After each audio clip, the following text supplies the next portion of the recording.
Okay, everybody, welcome to the Backstage Pastor, where we are. What are we?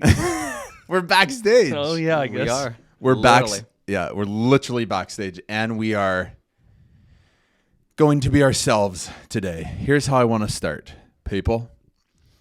This is our 5th podcast, Backstage It's our Pastor 5th podcast. anniversary, folks. This is our 5th. Be careful. Be warned, everybody. It's the trio themselves, Vadim, Logan, and Jimmy. So Yeah. it gets weird. Yes, Let's, there could be some goof that comes out. Hopefully, a little maturity, We and try hopefully, to be mature. Cohesive hopefully- thoughts. Vadim's the mature one of us. Yeah, just I listen am to his the voice. oldest. Listen to his voice when he talks. I am the oldest. Yeah, it's true. Okay, here's where I want to start. You know when you're at Starbucks and you get them, they say, "What name do I put on the cup?" Logan, you wouldn't know about this I don't because even you don't drink You don't coffee. drink coffee. Starbucks is a coffee. It's like a coffee shop. Starbucks, is that like Monopoly money? No, it's like a nice Tim Hortons type Oh, thing. So, but you know how they always ask, like, okay, what name do you want on the coffee? Mm-hmm. I always say Jimmy, and they always spell it pretty much like Jimmy or Jimy or Jim. This is a very directed question. What have been names that the Starbucks barista has put on your cup when you share your name? And this is a very directed This is question a- to Vadim. This is a pain Okay. point for me. This is a pain, which is why we're going there. Yes. This is a pain point for Vadim. Vadim has kept track of all the different names. Yes, I either take a picture or I collect the cup. Yeah, Give us some of the names that Well, first, yeah. When you say Vadim, what are some of the names that people write down? Well, it's just the spelling of it, because when they ask what my name is, I say it, and it's Vadim. Apparently, it's difficult to spell, and so they will. Or we don't know what you're saying because it's not normal here. Right, exactly. He's from Ukraine, if you don't know. Yeah. Yes, I Our am. guest from. He's been here 15 years, but he's our guest. Yeah. No, anything from Vadim to Nadim to Nadim. Nadim. to the most ridiculous Yes, one, my favorite. Rhythm. Rhythm. I don't know how they got that. Rhythm. Oh. I could just picture being in that Starbucks. Rhythm to the front, please. Rhythm. You know, Siri, I was just talking today. Siri says the dean. The D. The dean, like the dean of the campus. Which Oh, maybe it's yeah. The prophetic. dean Maybe of you're meant to be a men. university The dean of campus. students. The dean. Okay, how does Instagram say your name? I- Captions. Badim? Badem. Badem? Yeah, B. B-A-D-E-M. Yeah, AI has a long ways to go. Yeah. So if you guys want to call Vadim Badem. Or rhythm. No, you were doing an Instagram story, I think, and you're like, hey, Vadim here. And the words auto-corrected to Badem. Hey guys, Badem's here. Yeah. It's funny. You know, normally you would lose a lot of identity if someone mispronounces your name or forgets it. Yeah.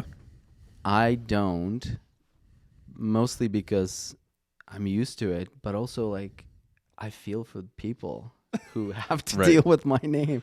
Yeah. And my parents, you know, they wanted to.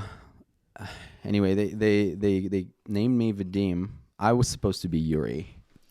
Whoa. This is news. Guys, That you're is getting new. a backstage look. I Yuri, didn't even know that. which is also Ukrainian, It Russian is. sounding name. Can you Yes. imagine? Yeah. Does Mary know this? I know some Yuris. I think so. I'm not sure. Yeah, this is not the front stage conversation. But they named me why this Vadim. backstage. They just loved how it sounded. And then my sister was Victoria, starts with V, and then Anya. They lost the train. Didn't work out.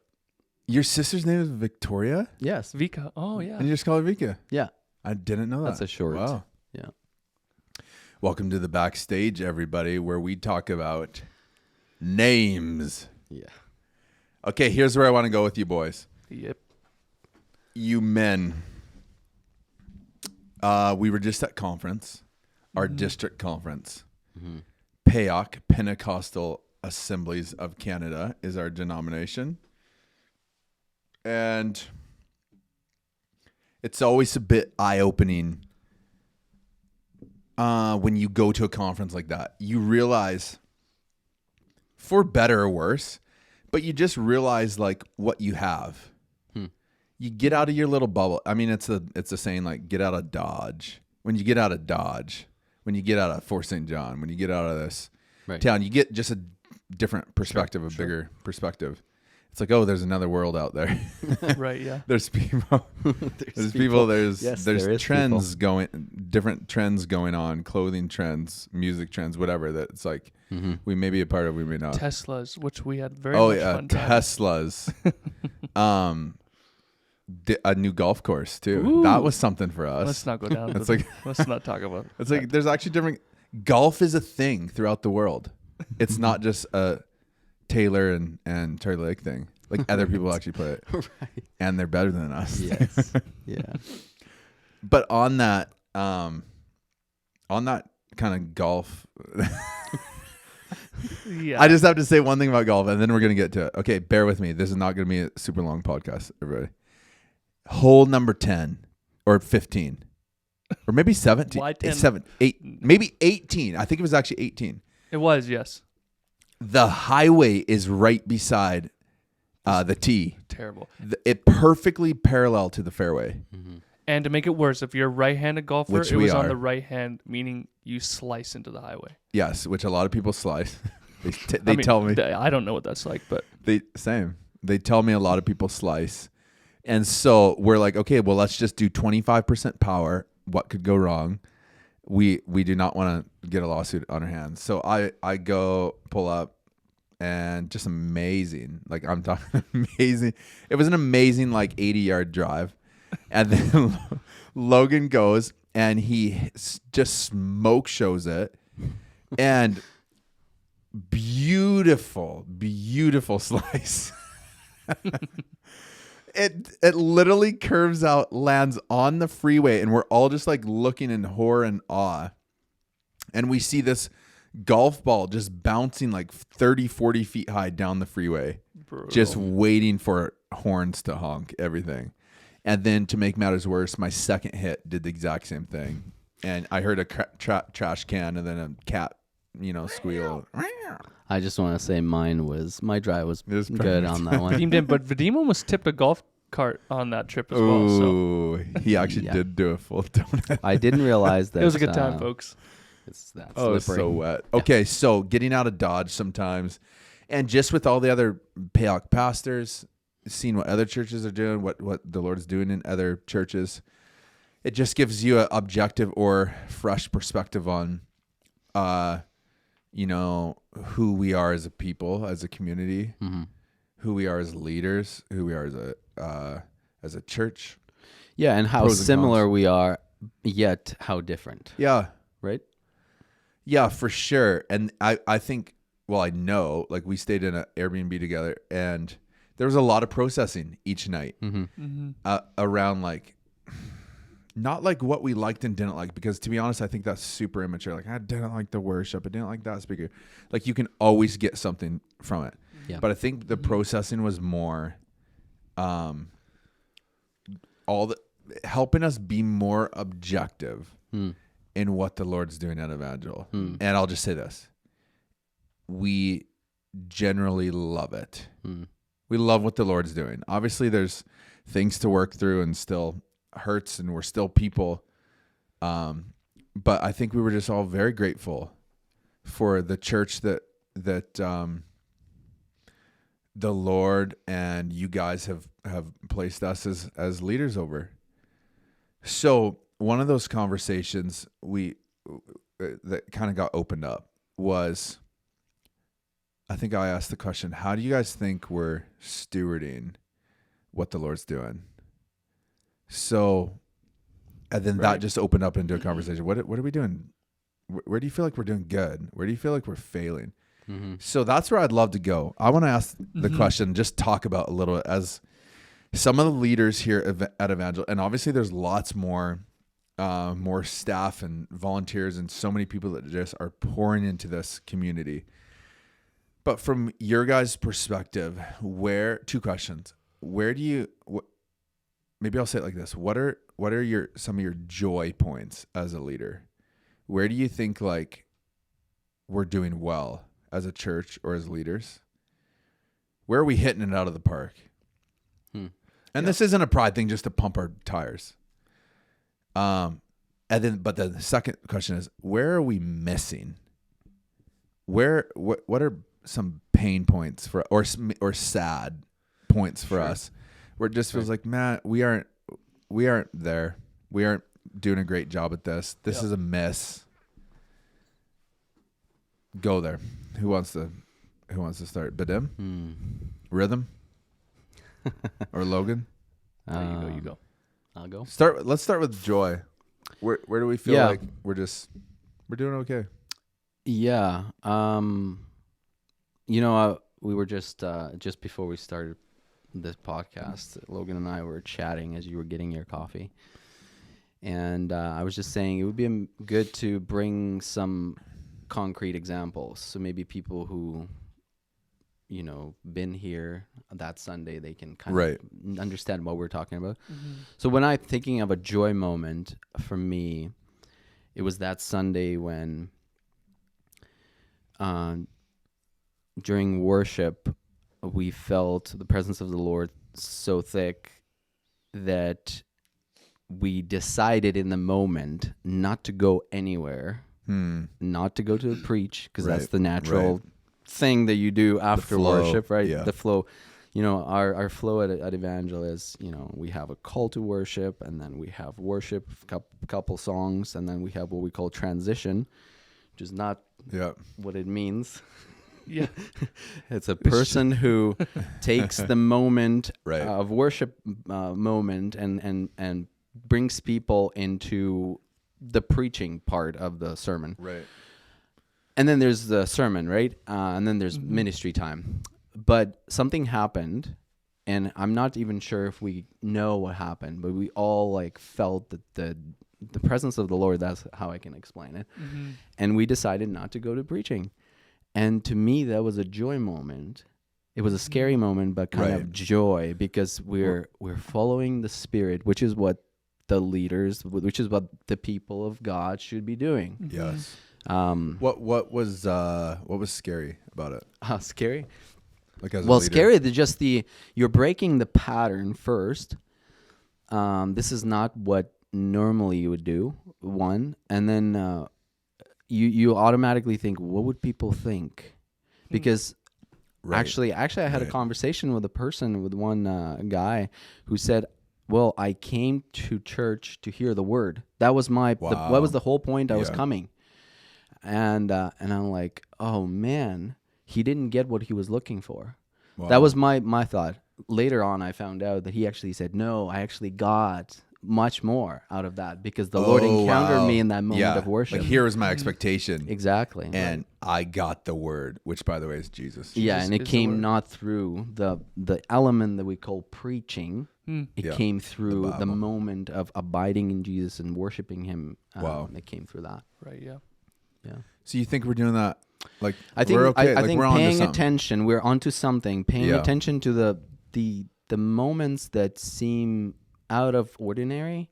We call them burning bush moments. Yeah. I think you coined the phrase, and I really like that. There's a biblical precedent for that. Yeah. Of Moses paying attention to something that is unusual, not ordinary.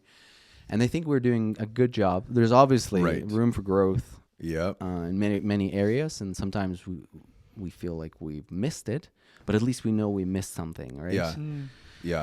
Yeah. So I'd say paying attention to a not ordinary work of the Spirit. I think we're doing good. Yeah, that's good. And I think maybe you stole mine. I'm gonna think of another one. Nah. No, I think I feel fairly similar in that as well.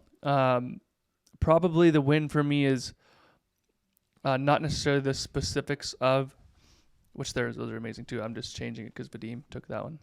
But not necessarily the specifics of we got the moment right, but developing a culture and becoming a people that understand and recognize that God is Spirit and that His Spirit is doing something, and that there's an awareness to that, and creating a value system for His presence. Yeah, like I, for me personally, and I think you guys would say the same thing, I have no interest in being a professional church leader. Right. Host. Yeah, I'm not here. I'm not a theater host that can just like, no, I have a good speaking ability and charisma and whatever, and so I can keep your attention and keep you occupied. Yeah. I will go to Hollywood and get paid way more if I want to do that. Did Hollywood reject you, or did you reject Hollywood? Well, a couple offers here. Marvel's talking to me, but I just call of God. You were the original Captain America, and you said no. Could have been. Well, I was Captain Canada. But that's not what I'm after. I'm here to be a priest in the house of the Lord, and I respond to His presence. And it's Jesus that I'm after. We're leading stewarding and leading a movement of people, and we're a family. Right. Mm-hmm. But at the end of the day, we're after Him, and so I think continuing to do those, to walk in those moments of obedience and awareness that God's doing something right now. It's outside of our reason and logic, but we're going to follow Him. Yeah. And then the continued doing that, now developing a culture of people that do that, and that to me is a big win. Right. Where people are continually aware of God's Spirit and what He's doing. Yeah. That's a big win. Yeah. Starting to steer the ship that direction. I think the thing is, the North American church has for some reason separated the Spirit of God from church. It's almost as if like we're not aware. We're like it's like our channels are not tuned in to His Spirit. Right. And we've separated, and so it's a big growth area for the North American big capital C church to be aware of a spirit reality happening, and it's God's Spirit leading us into something that He's doing that we can't see, obviously, because we're still here, which requires faith.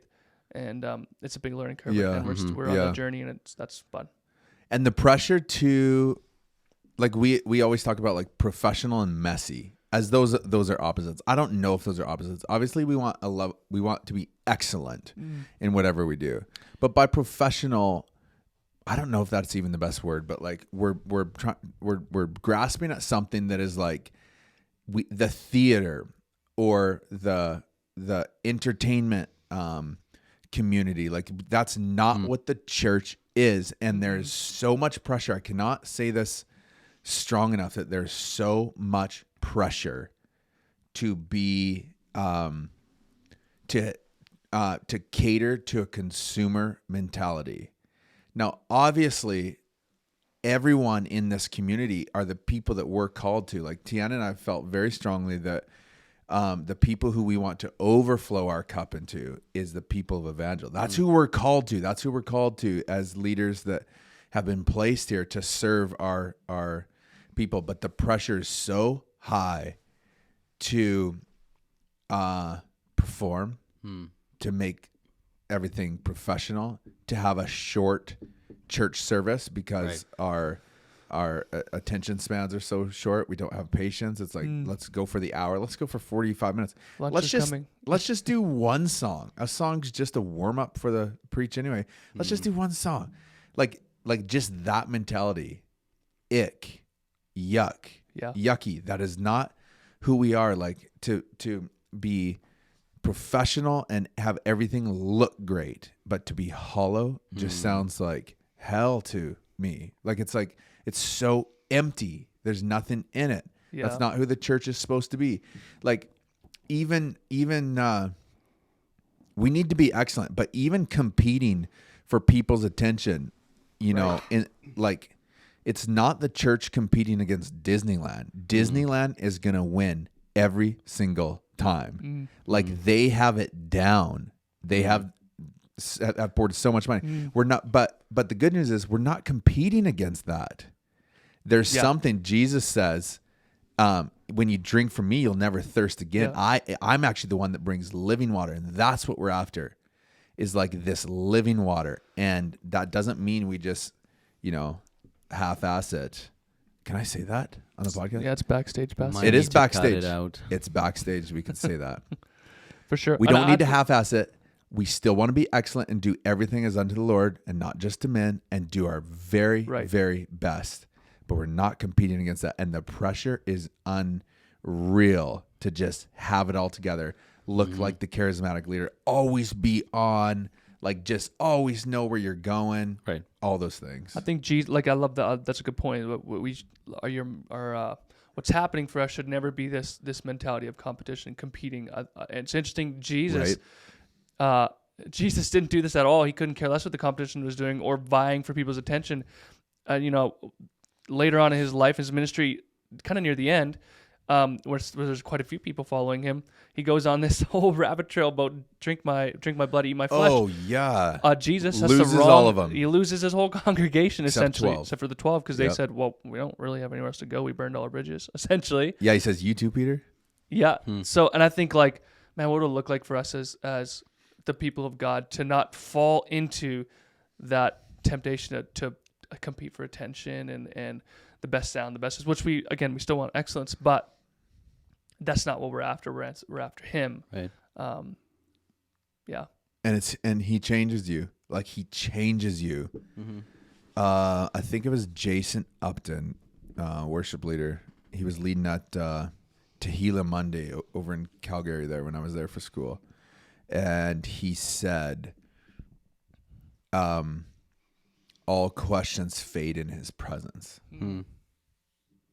Not to say that those questions aren't important anymore, but that something else just becomes so much more important. Right. It is living water. It's everything. Mm-hmm. That's good. Do you have your Bible handy here? I do. Can I see that? Can you turn to Exodus 3? I just want to kind of put an exclamation mark on kind of what you guys are saying in terms of the question where we feel like we're doing well. Still tons of growth, but I feel like we've got something here. This is what Vadim was alluding to, and we've talked about this in church for those who aren't part of Evangel community. Mm-hmm. This has been an MO for us. Yep. What translation is this? ESV, word for word, baby. Okay, so this was the revelation that I had probably 2 years ago, and it has been our modus operandi as a church. This is what Vadim was alluding to. So it says, this is Exodus 3, verse 1. Now Moses was keeping the flock of his father-in-law, Jethro, the priest of Midian, and he led his flock to the west side of the wilderness, and he came to Horeb, the mountain of God. So Moses is just living his normal life. He's done this for 40 years for his father-in-law. Praise the Lord, we didn't have to do that. Hey, Logan, for our father-in-law. No, we didn't have to. Or Vadim for my dad. Oof. Oh, my goodness. 40 years taking out his sheep. Mm-hmm. So Moses is going about his normal day. This is normal for him. Mm-hmm. Alarm clock goes off. He brushes his teeth. Goes to Starbucks. He goes to Starbucks. He gets angry at somebody who cuts him off. He goes to work. He goes to the gym. He gets some food for his wife on the way home, for his family. This is his normal life. Verse 2. And then the angel of the Lord appeared to him in a flame of fire, and out of the midst of a bush. I'm curious how this is going to word this compared to New King James.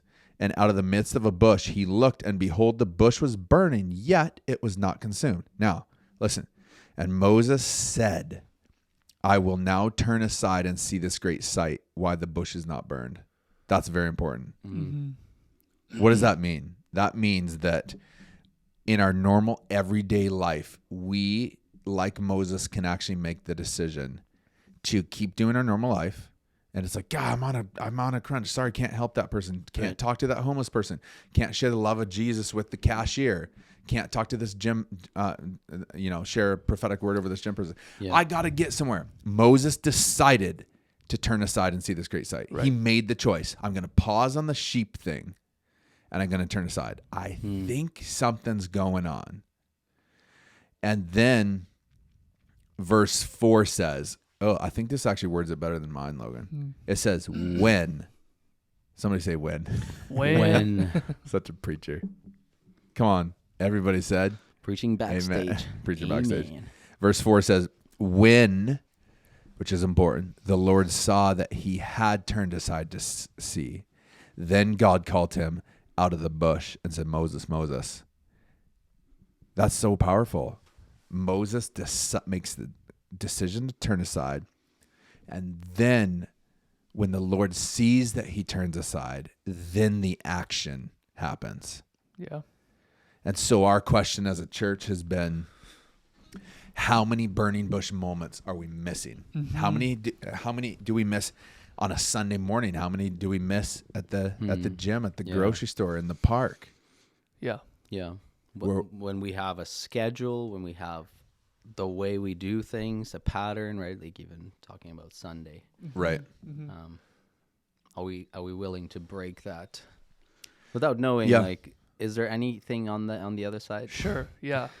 And I think even like to emphasize, like a story just happened in my life, like 3 weeks ago or something. To emphasize the fact that like Moses was in a very normal, like he could have missed it so easily. I was. This is good. I had this story. We just opened up another Airbnb in our upstairs, and we had to get a mattress or a bed frame for one of the rooms. So I went down to Taylor, which is a town right close to us. And the lady I was messaging on Marketplace said, "Hey, my friend's gonna stay there. I'm out of town, but my friend, this older gentleman, will be there to help you make the pickup." And so I load everything up into my truck, and I sent her the money. But for some reason, e-transfer. She's like, "I can't see it yet. It hasn't showed up on my phone. Please don't leave yet. Like, I just want to make sure you're not just running away with my bed frame, right? And you're not going to pay me." And I have my son, my 3-year-old son, Asher. It's like 6:30 at night. We're like, "Oh, we really got to get back. It's dinner time, and then it's bedtime for him." Yeah. Like, I can't just be waiting. We were there for probably like 30, 40 minutes. And I was like, technology. "Are you sure you haven't got your e-transfer?" Like, I can see on my end that I've already sent it. And I got chatting with the guy, and he's texting his friend back and forth. And I told him I was a pastor and whatever. They basically let me go because, like, well, if you're a pastor, then we'll trust you. I was like, okay, well, if you don't get the e-transfer, message me back and we'll make sure. You're trustworthy because you're a pastor. Yeah, hopefully. That's awesome. Anyways, this guy was telling me a little bit about his life as we were waiting. And eventually we leave, and he kind of escorts me out to my truck and brings the last little bit of stuff that I need. And I load my son up into the car, and just even to like add emphasis to the moment, my son's crying and he's like, I don't want to sit in the car seat. And it's like, oh, he's way too late. He needs to go to bed. I close the door. I'm like, okay, I gotta go home. My wife's waiting for me. And immediately I just have this like, oh, I know exactly why I'm here. Burning bush. Yeah, right there in this moment. And it's like, the guy's already turned around. He's already walking away from me. Yeah. So it's like, oh, the moment's missed. And I was like, hey, sorry, just wait. You just lean into the awkward social interaction. I just felt like the Lord was saying, here's a tip for anyone. If God's going to like wants to do something, just use that phrase. And then you might not know what he's going to say. Right. Just start with that. I just feel like the Lord's saying, and then come on, Lord. And then from there, I just felt like God was doing something. And I started to get this word of knowledge and about his life. And I was like, God, I just feel like you've had this spirit of loss and you keep losing, and I started naming some events in his life that he hadn't told me about. Wow. That God was revealing. And this 50-ish-year-old guy who works at one of the gas plants there just starts crying in this parking lot, comes in and hugs me, and he was just so moved. But the point is that it was the least likely moment for some sort of God encounter breakthrough to happen. My kid's crying. I need to get going. It's so that's a burning bush moment, being aware of what God's doing. And so that was a win that I got that one. I feel like I miss a ton of them. Right. But it's so rewarding when you do. Oh yeah. And I just want to say to anyone who knows or doesn't know Logan, like, you're inspiring in that. Like, I know you say you have lots of misses, but like even on the plane coming back, we flew down. And there was this lady that Logan felt like the Lord was saying something on the way down. And then on the way back up, 3 days later? She was on the exact same plane coming up. And Logan just burning got like bush moment. Yeah, burning bush moment. Download word of knowledge over her. Chases her down. Like half the time in the airport, Vadim and I are like, where's Logan? Either he's going potty or he's prophesying over somebody. Yeah. Just have where is he? Where is he? Yeah. Logan, we got to go. And you're so good at that, Logs. I just want to honor that, and I want to receive that. So if you want to be inspired in that, like, just talk to this guy. Like, actually, so he walks it. Like, living life with this guy is just like, come on, got to take the sheep out the pasture. Father-in-law said. Right. And he's just off prophesying to different people. So easy to miss. So easy. Yeah. I feel like we're, as a church, pushing into that awkwardness. Okay. The question I was asking you guys, that we were kind of asking ourselves down in mission, was where do you feel like we're not stewarding well as leaders? What are we not stewarding well? What are some sads that we have where we just know like, we're not hitting the nail on the head here. There's some misses. Yeah. I'm gonna let you start, Logan. Yeah, I have some that's like, I think I was saying this down south too. Yeah.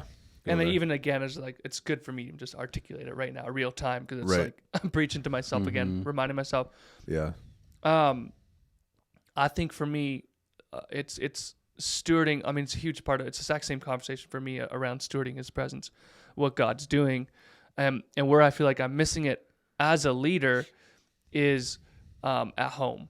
And and let me just remind you, if you're not leading at home, like that's where leadership starts. Right. And so I feel like this conviction and awareness of, man, the supernatural happens at my workplace and in the world when I do ministry. When's the last time I had a word of knowledge for my son? When's the last time I prophesied over my wife? Wow. When's the last time we were expecting God to do something mind-blowing at the dinner table? When's the last time Logan, that my son's having, I'm just like preaching myself right now. My youngest son is having a hard time sleeping. He wakes up every hour and a half all night long for the past month. When's the last time I went in and expected a radical miracle and a breakthrough there? Wow. Why is that not happening in my real life? Why am I not stewarding the presence of God? Which, by the way, He doesn't dwell in a temple anymore. He doesn't dwell in this church. He dwells within me. Your temple. Yeah. And so why am I not letting that out all the time? It's not a pastor thing. It's a Jesus thing. He wants to invade every part of our life. So I feel convicted. Wow. I'm like getting passionate, even real time right now. Yeah. What does it look like to steward what God is doing and saying all hours of the day, not just in ministry context? Yeah. Right. That's for me. Yeah. Just Sunday morning or when there's which a is crowd, leadership. If you can do it at home, it overflows in your workplace. Yeah. There was a pastor on his Instagram. He said, I don't care about your accomplishments. Tell me about your home life. Yeah. In other words, like all that other stuff is just dust, or it's just overflow. It's just whatever. It's like, let's get to the nitty gritty, as Nacho Libre says, the nitty gritty. It's like, let's get down to like what really matters. Like, who are you at home? Who are you with your wife? And this is, I mean, Tiana and I were processing this a couple of weeks ago on the podcast. Right. It's like everything was just flourishing, and from the front, things just seem amazing, and pastoring and investments and all these things. But it's like at home, different story. Yeah. Can I share next, Vadim? Yeah. Absolutely. You stole mine, so might as well go. Who stole it? Logan did. Yeah. We steal everything here. It's pretty cool, though. I don't know if this is cool or lame, that we're all sensing similar things in strength areas and growth areas as leaders. I would say I agree with you. I agree. And I think actually we all said three very similar things. But I would say something different, something where I feel like I don't want to drag you guys into this, but this is definitely a miss for me. I'm not doing a great job here. I'm going to drag you guys into this. Drag us in. I think we're not doing a super great job as leaders in this area, but obviously I own that for myself. I do think, and maybe this relates to yours, Logs, but I do think like Sunday morning, burning bush moments, like authenticity, vulnerability, like these are things that the Lord's just doing a lot in us as leaders. Vision, big dreams, revival, leading people to Christ, evangelism, prophetic words. I think like tons of room to grow, but I think that we're constantly stretched there.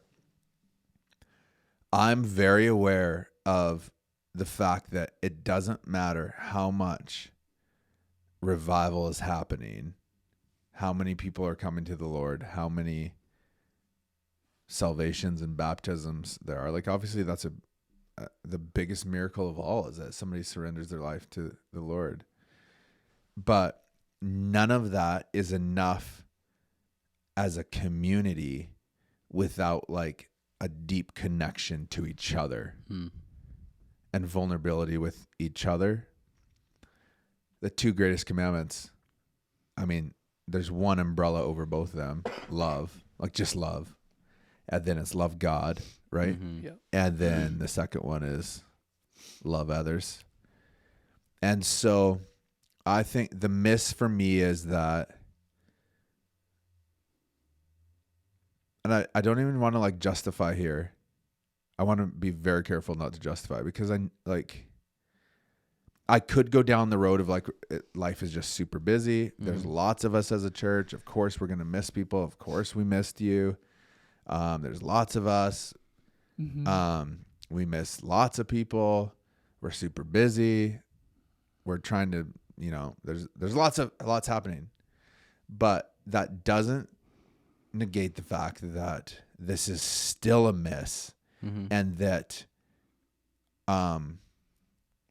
when it comes down to it, our people, like we're a community, and these people are the very sheep, which is a biblical term. They are sheep that we are called to serve. And I think the term servant leadership is a little bit lost, maybe on us too sometimes. Because all your time is taken up with holy things, holy emails and holy preaching and holy this and holy that and busy that and just so much happening. Board meetings, like I'm like talking from my perspective, like just the things that I do, and it's so easy to miss the very thing that I'm called to as a leader here. Right. And that's actually very simple. It's very simple.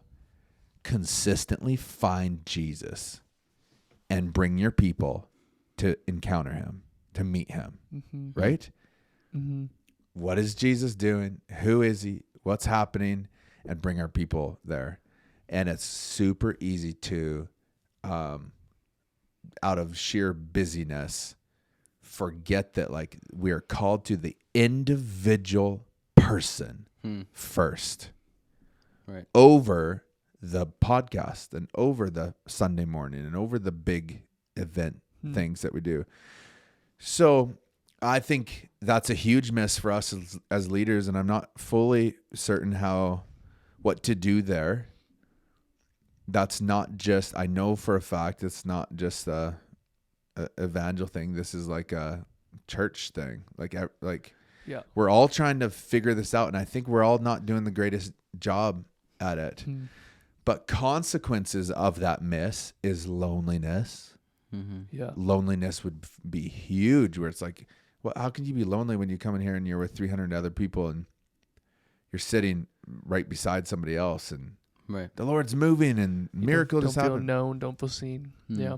Yeah. Or you feel shame and guilt, or you feel just so alone in your sin, or in your hurt, or in your marriage or your relationship. Right. You feel so unseen. It feels like, maybe you serve and it's like, to what purpose? I'm not even seen. It's like, why am I? And that's just a miss. Right. And I'm not justifying. I'm just saying I've missed there, and want to do better. And I'm talking to JC, Jesus, not Jordan, Joel Coop, Conkin. Joel Conkin. Yeah. Not Coop, but talking to Jesus about, what's our way forward there? That this can't happen. Like there needs to, like we need to address this. And logistics need to be figured out too. Sure. It's like there's lots of people here. And I mean, Jesus chose 12 for a reason. Like there's 24 hours in a day. That's Jesus, who is perfect. So there's definitely got to be ways forward. But I feel the pain of that, and I feel sad about that for sure. That's a miss for me. Yeah. Well, stopping for the one, leaving the 99 for the one. Mm-hmm. Recognizing, this person's right in front of me now. This is what the Lord's doing for me right now. Yeah. Mm-hmm. I don't have to run off to do something else. Yeah. Yeah. This is it for right now. Mm-hmm. Yeah. I think it's for sure a church thing. I would say it's a society cultural thing as well. Maybe a human thing. Yeah, partially. for sure. I mean, I've been in different cultures where it seems like they're more present. Right. You know, thinking of like some, I was in Africa and even some Asian cultures. Like, I've just even to honor them. Like, I remember I watched there's a Filipino basketball league in our city, and I remember being there and be like, oh, everyone just feels like family. They're not all related, right? But they're just so connected, and that's just my outside experience, but. Just realizing that, I think we have some cultural things here where we're very single silo in our mentality. Right. Individualistic. We're very reserved. We're very slow to be involved in other people's pain, which is where people are at. So if they're at that and you're unwilling to go there, you have a disconnect immediately. And so, I think that's something we've been super aware of is dang, we felt like our motives were so good. I mean, our intentions are good. Yes. But dang, that doesn't fix it. We're missing some things. Right. And for me, a huge part of it is, and I see this in my marriage a lot. Even with people, this is funny. Can I say something like really real time funny? Go funny. Kind of funny, but like super like raw and real. I feel like in this conversation, for me, I've realized, and Erica Koopa has really helped us see some of these things. Yeah. I have a huge aversion to pain. If something's painful, I don't want to talk about it. If you're going through pain, I don't want to have to like, it's not fun. Push it away. No one really likes pain. And so this is so interesting. I see this. This is exposing. When we're golfing, I was wondering where you were going to go. This better be a you story. This is because my golf game's on. When we love golfing, and it's super fun. And one thing about golfing is it's because it's not a team sport. Every hit is a direct. It's a direct equation of your ability. It speaks to what you just did. Right. And so, if anyone's golfed before, Grandpa Warner says you drive for show and you putt for dough. Yeah. Meaning like it's really when you get it on the green and you're trying to get in the hole, that's where all your strokes add up. Yeah. And putting's just so hard, so precise. Yeah, for you. And for me, for all of us. Anyways, I've noticed this, and I haven't told you guys this, but yes, I'm curious. I've noticed that I'll putt, and let's say it was like a 25-foot putt. So it's like I didn't really think I would get it in, but I was hoping to put it within like a foot of the hole or something, so I could just tap it in. And I'll putt it. This is so funny. And I'll see the ball rolling, and I immediately know it's way too long, or it's way too short, or it's way left or right. I know already, and I actually put my head down and stop watching. The ball keeps rolling, and I don't even watch it stop. So painful. It's painful for me to be like, I totally missed that shot, and I actually avoid the pain of watching the ball continue to roll. Wow. Because I know it's the longer I watch, the more pain. It's like, God, it's getting farther and farther away from the hole. Stop rolling. Yeah. If I look away, I'll stop feeling it, and it might be better. It's an avoidance of pain. Wow. It fully is. Good example. I expose myself. If you have putting tips, come contact me. Yeah. Well, maybe we could talk after, and I could do a tutorial. But they're very real. And when you put that with people, if people become the ball that you don't want to look at, because it's painful, which is all of us. We're all in pain, or we're lonely, or we're feeling shame, or we're feeling whatever. So disconnected from them. Yeah. Right. Not present. Yeah. And I think, the whole culture of connection codes, the culture of connection that we're trying to establish at Evangel, inviting Dr. and Glenn and Phyllis Hill to come to this amazing conference. 2 weeks. In 2 weeks. Not this weekend, but the next. Sign up. Sign up. Sign up. Can I just say, sign up. We're capping it at 150 people.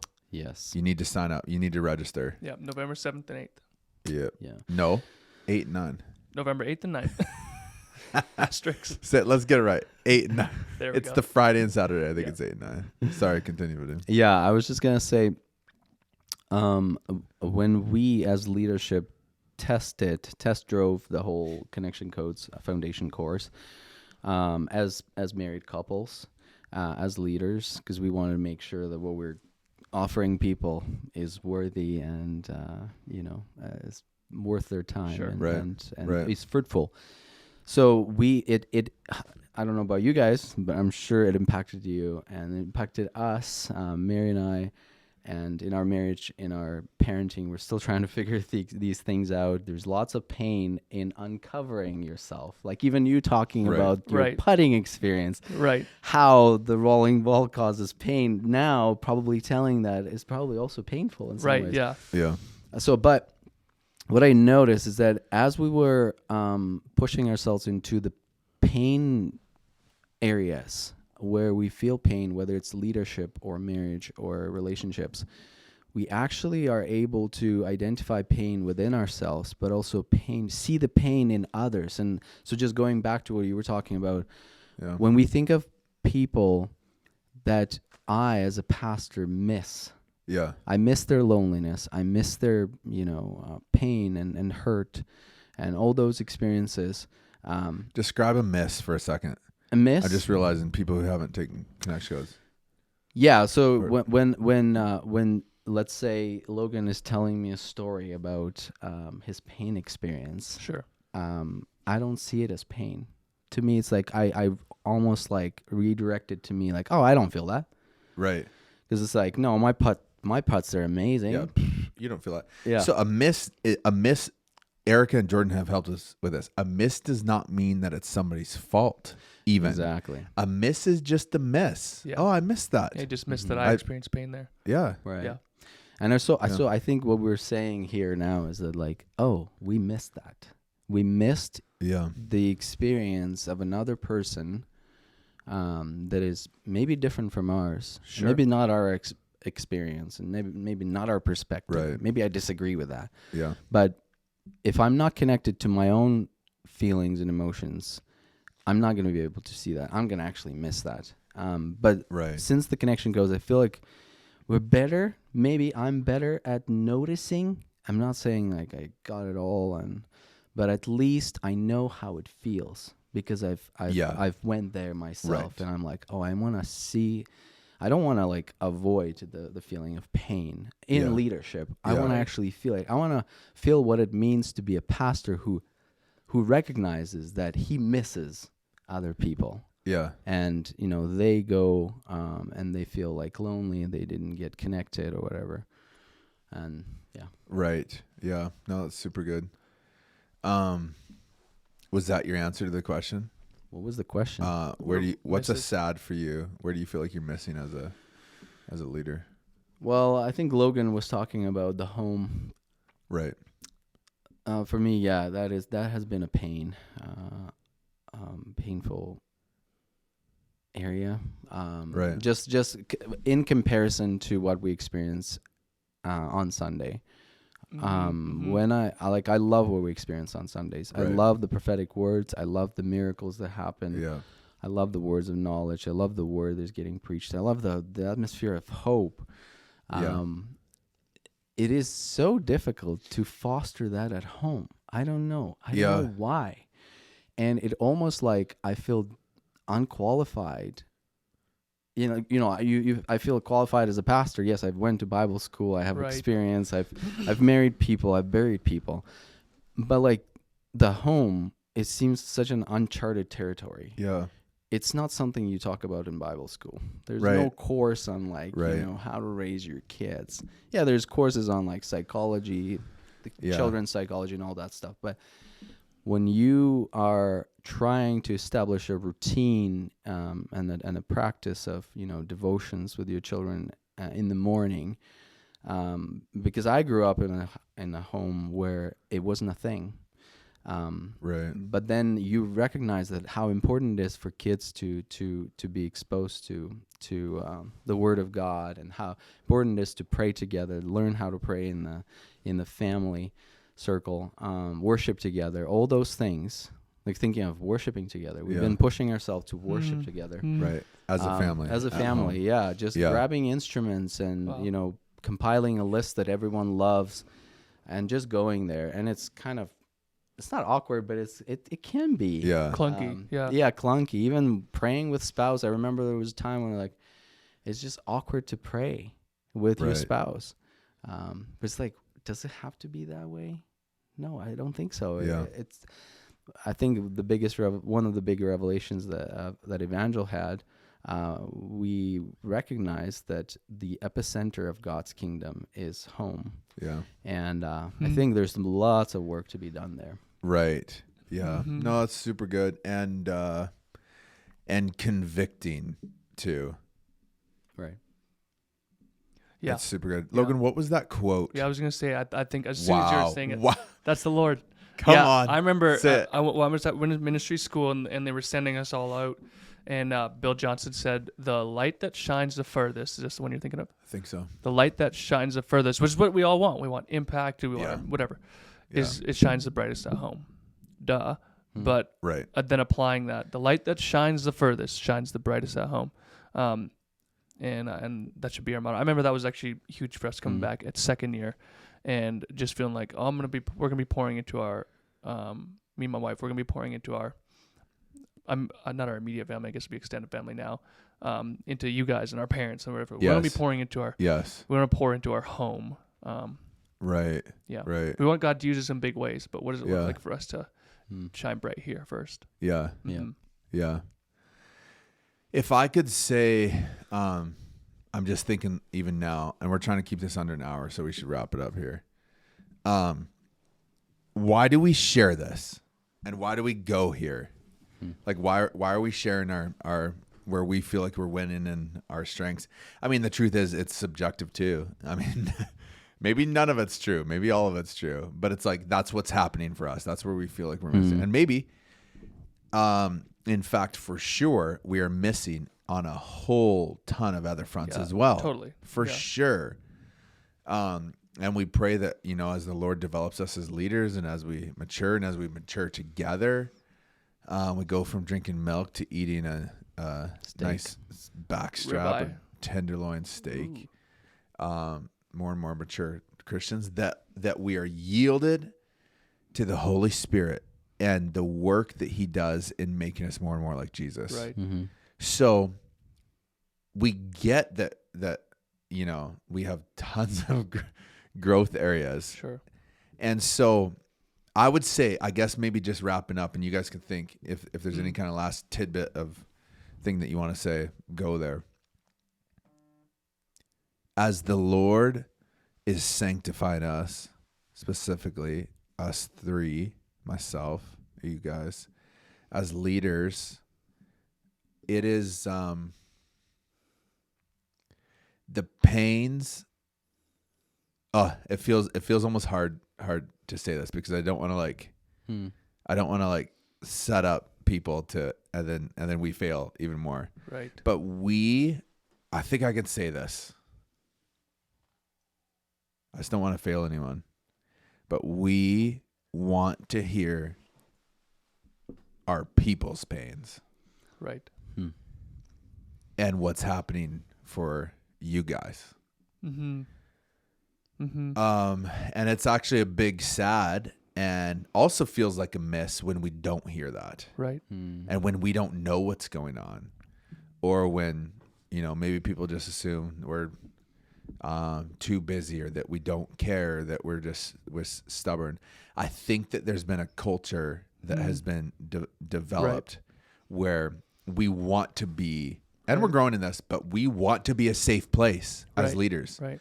We really want to be a safe place. Like if you are an evangel person, you are the very person that we feel called to overflow our cup into. Right. And so we need to hear what's happening and want to hear what's happening in your marriage. And you're hurt against this person or that person, or you're hurt against us, or pain points that you have. Like, we want to hear that, and we want to be a safe place. And we commit together. Pinky promise. May we all join hands. We commit together to not just justify our position, but to hear you and to find you. And we want to grow and move more into that. And the reason that that's some fear for me is there's 300 people, or there's all our online people. It's like, we don't possibly have time. I think there's going to be a way. There's going to be a way that we can make it work or whatever. But I just want to say, like, we're available. We want to know what's happening for our people. Yeah. We want to know your pains. We want to know your hurts, and vice versa. That is a huge part of the vision behind the Backstage Pastors, like, to let you guys in on what's happening for us. That, like, this last Sunday, we went over 2 hours, 2 hours and 10 minutes.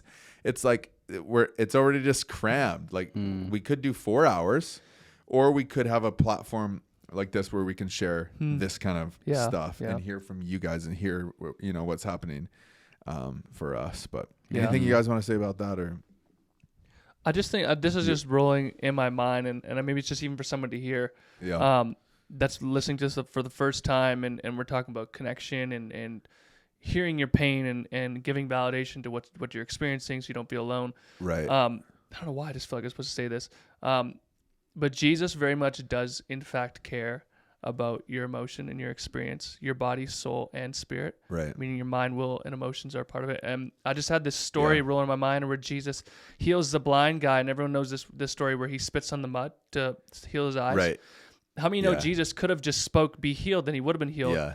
But the reason why he spat on the mud, if you understand Jewish context, is that people used to spit on this guy because they would have believed it was a curse of why he was blind. Wow. Because he was born out of infidelity. That would have been the belief. So he would have got spat on a lot.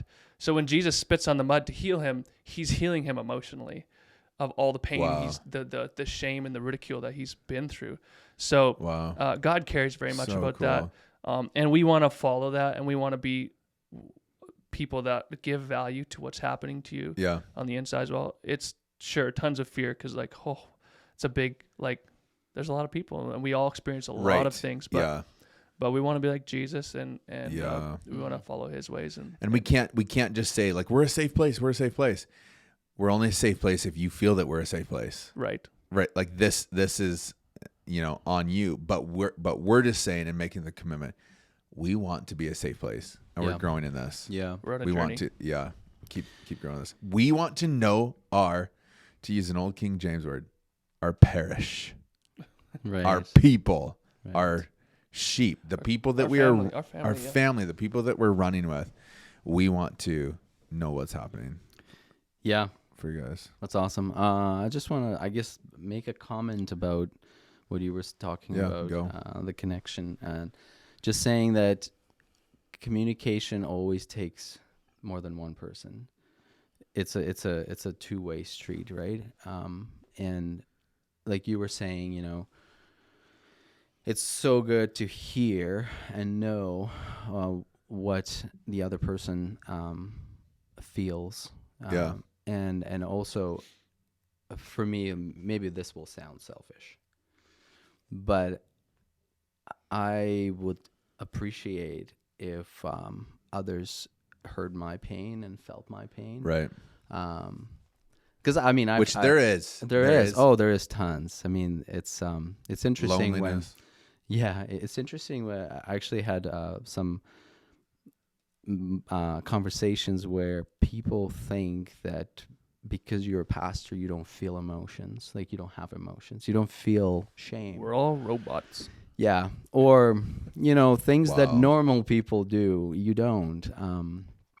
And it's like, man, that is painful. Because no, I'm not a robot.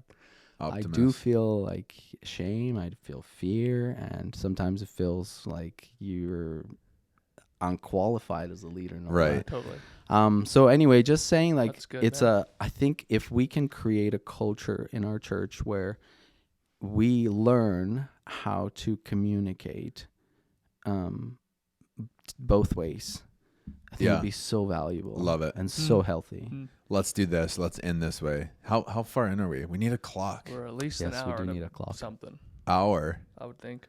Okay, let's do this. For those who have taken connection codes, you know exactly what this is. The wheel of emotion. I just wanted to hit one emotion out of the eight. Fear.